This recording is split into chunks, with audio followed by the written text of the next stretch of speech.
What's one scandal or crazy story from Roman history you think people should hear?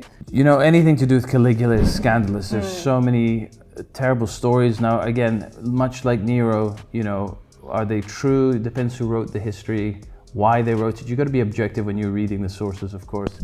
But he is said to have had dinner parties in which he would take the wives of very prominent senators away and then come back, not a long period afterwards, and give a rundown of the performance of the wife in front of everybody. I mean, he was an absolute monster.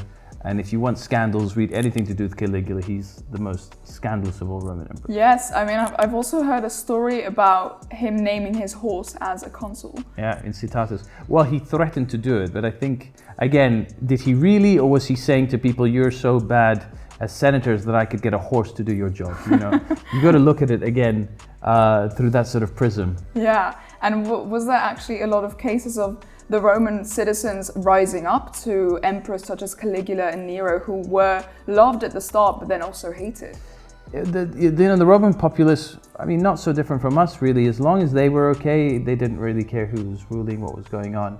But the moment that there was strife, whether there wasn't any food, there wasn't any games, that's when you had to be careful. That's why they kept feeding the populace and giving them games, was that they knew to rule, as long as you kept the people happy, they didn't really have much of an interest in the political class or what was going on.